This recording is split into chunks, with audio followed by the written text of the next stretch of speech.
Republik Afrika Tengah, sesuai namanya, negara ini letaknya benar-benar ada di tengah benua Afrika. Negara tanpa laut yang berbatasan sama banyak negara di setiap sisinya, ada negara Kamerun di barat, Chad di utara, Sudan di timur, dan Kongo di selatan. Jean Bedel Bokassa, dia adalah Presiden Republik Afrika Tengah. Bokassa yang akan memimpin Republik Afrika Tengah dengan penuh kegilaan dan juga kekonyolan. Kenapa gue bisa bilang begitu? Gimana ceritanya coba seorang presiden mengangkat dirinya sebagai seorang kaisar? Kaisar cuy, benteng Takeshi kali ya. Padahal sistem negaranya demokrasi, tapi pemimpinnya mengangkat dirinya sebagai seorang kaisar. Kan sakit banget. Udah gitu, si kaisar ini bikin peraturan nyeleneh yang bakal bikin kalian gak habis thinking deh. Dalam beberapa dekade terakhir, ketidakstabilan politik Republik Afrika Tengah menjadi konflik yang berkepanjangan.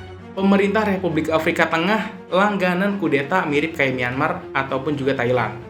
Tapi, bedanya konflik yang berkepanjangan ini akhirnya berujung pada perang sipil antar sekte agama dan masih terus berlangsung sampai sekarang. Saking gilanya konflik di sini, ancaman genosida bisa aja terjadi kalau PBB nggak nurunin pasukan perdamaiannya di Afrika Tengah. Semua kegilaan ini sukses mengantarkan Republik Afrika Tengah menjadi negara termiskin di dunia. Bagaimana jalan Presiden Jean Bedel Bokassa menuju kursi mahkotanya? Dan gimana carut-marut perpolitikan di Republik Afrika Tengah ini terjadi? Bersama gue, Krisna Bayu, kita ulas di video kali ini.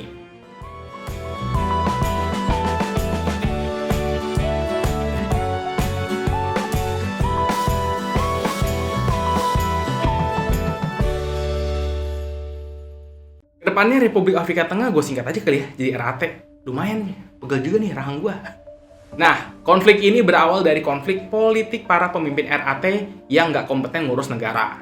Pemimpin RAT nggak pernah ada yang bagus. Hampir semuanya menunjukkan kepemimpinan gaya diktator. Mencari tahu konflik di RAT, kita harus mundur ke beberapa dekade lalu, setelah negara ini terbentuk. Pada tahun 1958, Prancis mulai menimbang-nimbang rencana untuk memberi kemerdekaan bagi sebagian besar koloninya di wilayah Afrika. Republik Afrika Tengah ini salah satu negara jajahannya Prancis. Pemimpin nasionalis RAT, Barthélemy Boganda, ditunjuk Prancis buat menjadi presiden pertama RAT.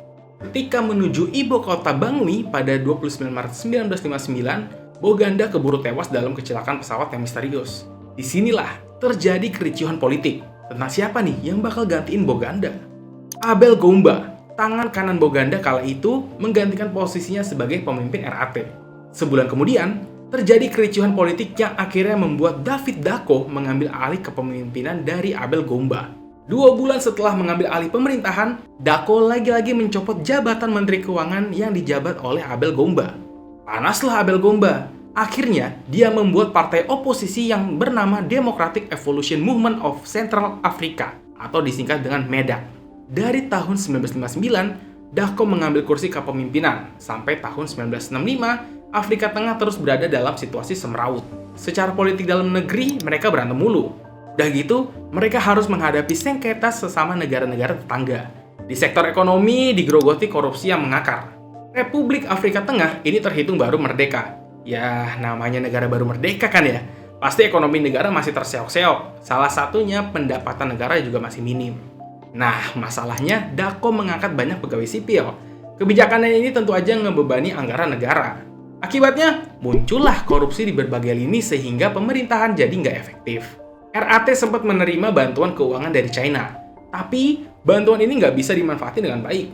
Modal segar ini yang nguap gitu aja, sedikit pun nggak mengubah krisis dan nggak bisa meredam kekacauan sosial politik di negara itu.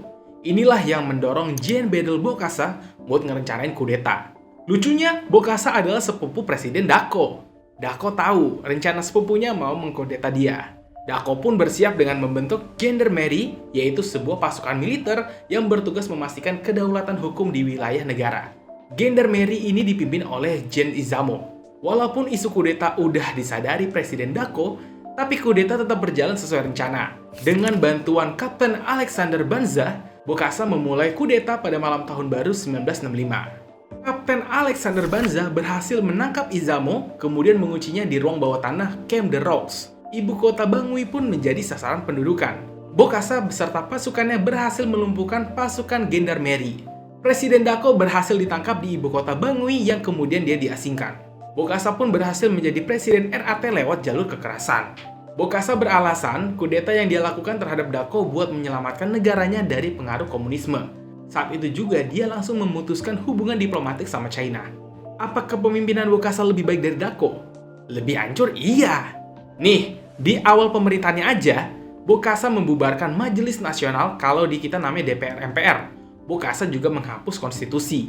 Jadinya apa? Nggak ada peraturan dan nggak ada pengawas yang bisa mengawasin perilaku atau kebijakan presiden. Bahaya kan? Buat bernegara, itu bahaya.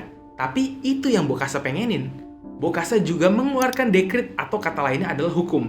Dia ngeluarin dekret yang isinya larangan mengemis, larangan sunat perempuan, dan larangan poligami. Bokassa pun terus mencari pengakuan internasional untuk pemerintahannya. Usahanya cukup sukses. Dia banyak dapat pengakuan dari sejumlah negara Afrika, dan akhirnya Prancis pun mengakui pemerintahan Bokassa.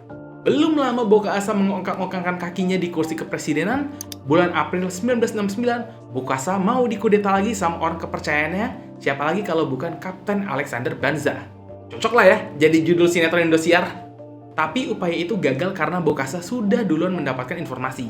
Banza, pemimpin gerakan kudeta itu, dia dihukum mati.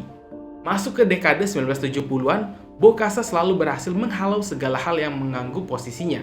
Pada 4 Maret 1972, bahkan Bokassa sempat mendeklarasikan dirinya sebagai presiden seumur hidup. Sebenarnya Bokassa udah sering mau dikudeta. Selama dia menjabat sebagai presiden kurang lebih dari 10 tahunan, beberapa kali dia sering dikudeta, tapi usaha kudeta ini selalu gagal. Tahu nggak, kenapa Bokassa anti-anti kena kudeta klub? Itu karena Bokassa telah berhasil menggait dukungan internasional. Muammar Gaddafi, pemimpin Libya, adalah salah satu nama besar yang mendukungnya. Ada juga peran dari Prancis yang mendukung Bokassa dengan suplai alat-alat militer. Sebagai balasannya, Bokassa memberikan uranium kepada Prancis yang waktu itu merupakan bahan vital dalam era Perang Dingin. Dukungan Prancis yang berlebihan itu menjadikan Bokassa jumawa. Bokassa menjadi seorang diktator yang aneh dan juga brutal. Banyak kebijakan politik dalam dan luar negeri yang bikin gak habis thinking banyak pihak. Bahkan, pihak Prancis sendiri juga bingung. Contohnya, tahun 1976, Bokassa ngejalin hubungan balik lagi sama China. Padahal, dia mengkudeta Dako bawa embel-embel komunis Cina. Kan lucu. Ada lagi kebijakan dia yang nyeleneh lainnya. Sebagai pemimpin negara, Bokassa bukannya nyediain lapangan pekerjaan, dia malah menyuruh rakyatnya yang berusia 18-55 tahun wajib memiliki bukti kalau mereka punya pekerjaan. Kalau nggak bisa tunjukin bukti itu, rakyat bisa didenda atau dipenjara. Masa bodoh, kalian mau kerja apa? Yang penting kalian harus bisa nunjukin bukti kalau kalian adalah seorang pekerja. Teriak-teriak minta pekerjaan sama pemerintah? Oh, tidak bisa begitu, Ferguson. Itu salah satu kebijakan nyeleneh doi. Nah, kalau yang ini kebijakan gila tapi ada lucu-lucunya gitu. Puncaknya pada 4 Desember 1977, Bokassa mengangkat dirinya sebagai kaisar. Bokassa merubah sistem pemerintahan republik menjadi monarki. Republik Afrika Tengah dia ganti namanya menjadi Kerajaan Afrika Tengah. Yang gilanya lagi nih ya, penobatan Bokassa menjadi kaisar ini, dia meniru acara penobatannya Napoleon Bonaparte gitu. Tahu kan Napoleon Bonaparte? Beliau ini adalah kaisar pertama Perancis yang dinobatkan sama rakyatnya. Lah, Bokassa yang nobatin dirinya sendiri. Nggak cuma acara penobatannya aja yang disamain. Semua aksesoris dibuat menyerupai. Mulai dari jubah dengan aksen warna putih merah, mahkotanya berlian asli, sampai ke tongkat-tongkatnya. Dia juga beli mobil merek Mercedes-Benz yang dipakai buat mengiringi acara penobatannya. Nggak cuma sampai sini, Bokassa juga membuat arak-arakan dengan kereta kuda. Bener-bener ngegambarin layaknya monarki parah. Menteri Pertahanan Prancis bahkan mengirim batalion untuk menjaga keamanan dan meminjamkan 17 pesawat kepada Kekaisaran Afrika Tengah. Total uang negara yang Bokassa habiskan untuk acara penobatan dirinya yang berlangsung selama 2 hari itu sekitar 20 juta US dollar cuy. Dan sebenarnya semua uang itu adalah uang bantuan yang diberikan oleh Prancis. Padahal beberapa kilometer dari perayaan megahnya, di situ masih banyak rakyatnya yang lagi kelaparan. Bener-bener sakit nih emang orang. Ada sekitar 5.000 undangan yang disebar, termasuk para perwakilan negara lain juga diundang ke acara itu. Tapi yang datang cuma 1/8-nya aja. Prancis sebagai tamu penting aja nggak datang ke acara penobatan itu. Ya iya sih, kalau gue jadi Prancis mending nggak usah datang daripada ikut konyol berjamaah. Oke, kita lanjut. Kalau yang ini salah satu kebijakan Bokassa yang paling tragis. Bokassa bikin kebijakan yang mewajibkan murid-murid sekolah untuk membeli seragam dari perusahaan milik istrinya.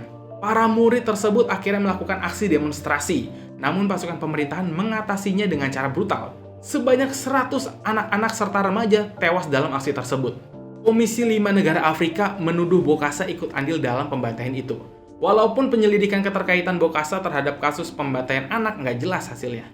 Di benua Afrika, Bokassa dikenal bukan cuma sebagai diktator yang aneh, tapi dia juga dikenal sebagai diktator kanibal dari Afrika. Ini dipicu foto-foto di majalah Paris Match yang menunjukkan lemari es berisi mayat anak-anak. Saingan politiknya menyebut bahwa daging itu dimasak dan disajikan saat kunjungan pejabat asing. Tuduhan kanibalisme emang udah tersebar luas, tetapi masih belum terbukti sepenuhnya. Merasa bahwa Bokassa mulai aneh dan ditambah kasus pembantaian 100 anak-anak itu, bikin Prancis mengakhiri dukungannya. Prancis akhirnya turun tangan dan melancarkan operasi yang diberi nama Barracuda Operation untuk menurunkan Bokassa dan digantikan oleh Tara. Ya David Dacko, dia naik lagi menggantikan Bokassa Ferguson. Apa ya, muter-muter di situ aja akhirnya balik lagi ke awal. Tapi itulah, politik, semua itu pasti bisa terjadi. Tapi nggak lama, Dacko dikudeta lagi sama Jenderal André Kolingba. Kolingba ngelihat upaya Dacko buat mereformasi ekonomi dan politik terbukti tidak efektif. Kalau kata Kolingba, lu juga sama aja, lu nggak becus urus negara. Gua tarik turun juga lu. Gila cuy, segampang itu buat menggulingkan pemerintahan di Republika Afrika Tengah. Sampai saat ini, RAT tengah masih dilanda konflik dan masih belum menemukan titik cerah. Sampai akhirnya PBB harus menurunkan pasukan perdamaiannya di Afrika Tengah. Kudeta yang terjadi berulang kali adalah contoh ketika hukum nggak bisa ditegakkan dan dijalankan dengan semestinya. Sekarang, RAT punya konstitusi, mereka juga punya undang-undang, mereka juga punya kok instansi penegak hukum, tapi setiap kali presidennya berganti, ketiga komponen ini juga ikut dirubah sesuai keinginan sang penguasa. Ketidakpastian ini membuat legitimasi pemerintah semakin lama semakin lemah. Hukum udah nggak ada harganya. Walaupun RAT punya presiden, kepercayaan rakyat pada pemerintah udah hilang. Mereka nggak tunduk lagi sama pemimpinnya. Terbukti setiap presiden diganti pun, pemberontakan masih terus muncul. Gitu aja terus sampai Upin Ipin numbuh rambut afro. Oke, mungkin cukup pembahasan kita untuk di video kali ini. Jangan lupa di like kalau kalian suka dengan kontennya. Dan jangan lupa juga untuk di subscribe supaya channel ini terus berkembang. Gua Krisna Bayu pamit. See ya.